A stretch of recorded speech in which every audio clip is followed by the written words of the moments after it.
Alright, here we go again. I just ran across another $1 million article on the homepage of a major news site. It is titled The Stark Reality of What a $1.5 Million Retirement Looks Like in 2026. I mean, with a title like that, I am in before even reading the article. I am looking at the title thinking, a stark reality. There is no way this is going to hold up.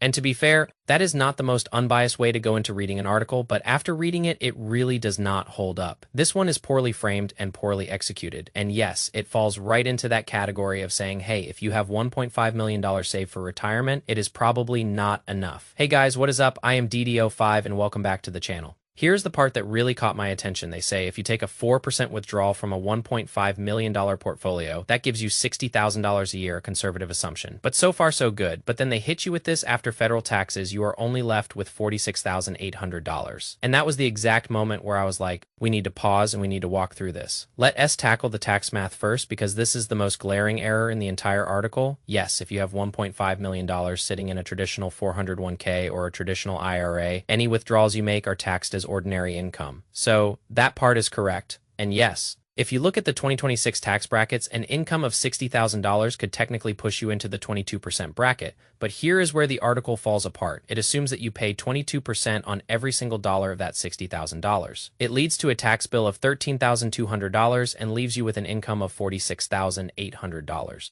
That is not how our tax system works. We have a progressive tax system, which means your first dollars are taxed at lower rates. Only the top portion reaches higher brackets. And on top of that, we have deductions that we have to consider. And in retirement, those deductions get a lot bigger at age 65 and older. There are now 3 layers of deductions as of 2026. First, we have the base standard deduction for single filers. It is $16,100. For those married and filing jointly, it is $32,200. Then we have the age-based add-on for those 65 and older. For those who are single, it is $2,050. For those married and filing jointly, it is $32,200. It is $1,650 per person. And then we have the new OBA senior bonus deduction. For those who are single or married, it is $6,000 per person, assuming each individual is 65 or older. But if we add all of these deductions together, for those who are single, they qualify for $24,150 total in deductions. And for those who are married, it is $47,500. So let us take a moment and actually run the numbers on this income on current tax brackets and factoring in the deductions. For a single filer age 65 or older, if they have ordinary income of $60,000, they would end up with net income after taxes of about $56,000. If we look at those who are married and filing jointly, both 65 and older with an income of $60,000 after considering taxes and deductions, their net income would be just under $59,000. Keep in mind that this new $6,000 deduction for seniors is separate from the standard deduction. So while the article says that a $60,000 income becomes $46,800, in reality, it would be closer to $56,000 or $59,000 depending on your filing status. That is a $9,000 to $12,000 difference right off the bat. And this truly matters. Yes, we are looking at income from a traditional account. So yes, we do have to factor in taxes,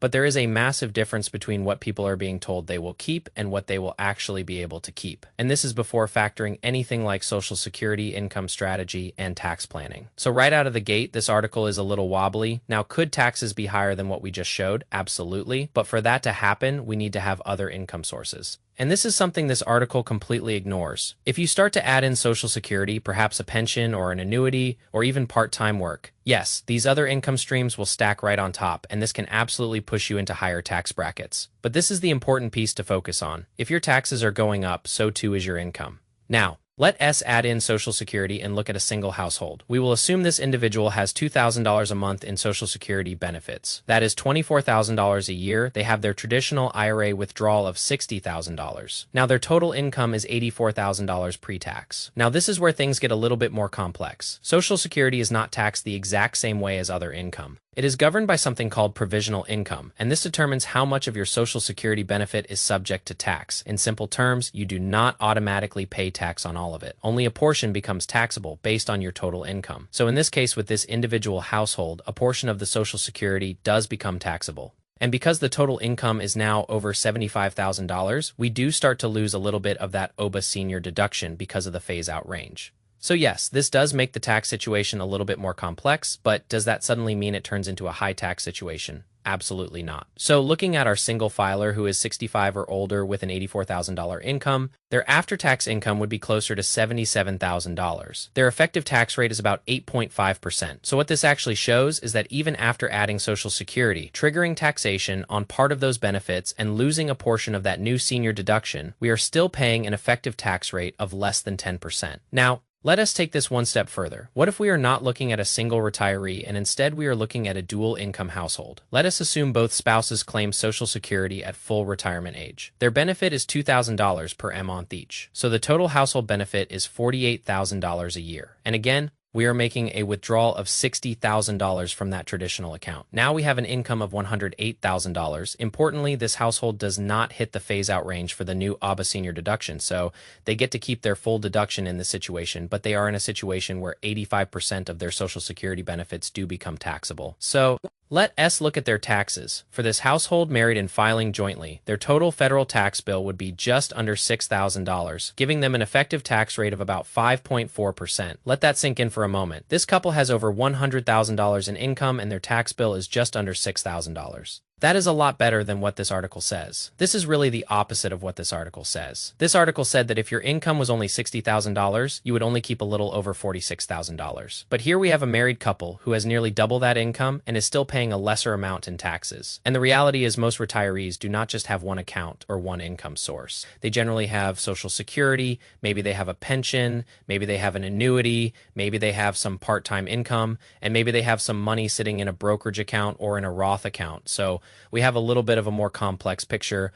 All of these different income streams would stack and ultimately increase your income. But it is also important to consider that many of these income streams are taxed in more favorable ways. For example, money sitting in a brokerage account might be subject to long-term capital gains. If we have money sitting in a Roth account, none of those withdrawals are subject to taxes when money comes out. So, what we are actually saying here is that households that would have $1.5 million saved up in a traditional 401k or traditional IRA are likely to have more income than what this article suggests and still have a more tax-efficient environment. Now, let us talk about withdrawal rates because this is where the article subtly shifts the narrative. They suggest that a safe withdrawal rate would be in the range of 3.5 to 4% when looking at a 30-year retirement. Now, to be fair, that is not unreasonable. It is very much in line with traditional retirement planning. But the article goes further. They suggest that you should perhaps consider some part-time work to reduce your reliance on your portfolio in an attempt to drive your withdrawal rate down to perhaps 3%. Now, to be clear, I love the idea of a phased retirement. I love the idea of part-time work early on in retirement if you want to. If this brings you meaning and if it brings you structure, I say go for it because bringing in another income stream reduces the reliance on your portfolio and yes, can make for a stronger retirement. So I would say a yes to checking a lot of these boxes, but forcing a 3% withdrawal rate, this is where it becomes highly questionable. There is no data saying that it is absolutely necessary to go down to a 3% withdrawal rate for a 30-year retirement. Could you do it? Absolutely. Would it be safe? Extremely. Is it necessary? Well, the data does not support it. If we use forward-looking research, something like Monte Carlo simulations, which tend to be a little bit more conservative, and look at a 30-year retirement time horizon, Morningstar suggests a safe withdrawal rate of about 3.7 to 3.9%. And keep in mind, this is a rigid inflation-adjusted withdrawal. There is no flexibility whatsoever. But what if we were to look at historical data on safe withdrawal rates? Now you are closer to 4.5 or 4.7% under modern-day assumptions. And if you introduce flexibility, which this article itself recommends, perhaps skipping inflation raises, adjusting your withdrawal down in poor-performing markets, or being flexible with your withdrawal over time, even forward-looking Monte Carlo simulations suggest that you could use a safe withdrawal rate of 5% plus. So what that means on a $1.5 million portfolio, if we are willing to bump our withdrawal up to 5%, we could be taking $75,000 a year. That is a $15,000 difference in annual income. And it is really important to get clear on what you think a realistic safe withdrawal rate is for your situation, because this will ultimately determine the size portfolio you think you need to fund your retirement. And more often than not, you are unlikely to use one single static inflation-adjusted withdrawal rate for an entire 30-year period life. Just does not seem to work like that. Spending just does not stay perfectly flat more often than not. And what the data overwhelmingly shows is that many people tend to reduce their spending in retirement, and this tends to reduce your reliance on your portfolio. And if this is your situation, this is going to have a way of building in an added layer of safety to your plan. Let's take this one step further, because if we really want to test if a $1.5 million portfolio works, let us add some more pressure. Most financial planners assume a 30-year retirement if you retire at a traditional retirement age. Let us say you retire at the age of 65. They might project a 30-year retirement, so getting you to the age of 95. And to be fair, this is a great way to plan because you never want to run out of money in retirement, and it is very important to protect against longevity risk. But if we look at the data and we ask who is most likely to have a 30-year retirement time horizon, we might see that it is not those who are retiring at a traditional retirement age. It is generally someone retiring earlier because based on Social Security life expectancy data, men in their early 50s often live into their early 80s. Women in their mid to late 50s often live to their mid to late 80s. So now let us build a more stressful scenario. Let us assume a retirement age of 55, a portfolio of $1.5 million. All in a traditional account, our retiree has access to these funds early via the rule of 55, which I do have a full video on, and I can link down below if you are interested. They have no other income until Social Security, which they will start at the age of 62, and their benefit will be $1,400 a month or $16,800 per year. Now, we are looking at a 30-year retirement timeline. Let us consider a simple bucket approach. Bucket number 1 will cover age 55 through 62. These are your bridge years. There is no Social Security here. The portfolio must cover 100% of your spending. The time horizon is 7 years. Then we have bucket 2 for age 62 and beyond. Social Security will now turn on, and that will give us $16,800 per year where the portfolio will come in and cover the remaining gap. So how much can this individual safely spend? Well, let us use a flexible spending strategy, not a rigid 4%. A $1.5 million portfolio could reasonably support 4.5 to 5% as a flexible withdrawal rate. That is going to give an income of about $67,500 to $75,000 a year. So for phase 1, ages 55 to 62, let us use a withdrawal rate that is right in the middle here. We will use 4.7%. This is going to give them an annual income just over $70,000 a year. Now we are using a conservative draw during this bridge phase. Could we potentially draw more and have it still be considered safe? Absolutely. But for this situation, I want to make this look as conservative as possible and see what our income could realistically look like in a conservative situation. Phase 2, age 62 and beyond. Now, Social Security kicks in and our portfolio only needs to cover $53,200 as the gap. Now look at what happened with our withdrawal rate once we hit age 62. It dropped significantly. Now our withdrawal rate is in the ballpark of about 3.5%. This introduces a great margin of safety for our portfolio and stacks odds in our favor for longevity. Now, it is worth mentioning that this withdrawal rate assumes that our portfolio has maintained its same value, and that is certainly not a guarantee. It often is the case when it comes to applying safe withdrawal rates. But it is certainly not a guarantee, so we have our highest withdrawal pressure early on in the retirement. But once Social Security turns on, that risk meaningfully drops. So even in a more stressful scenario, an early retirement at the age of 55, no income other than the portfolio for 7 straight years.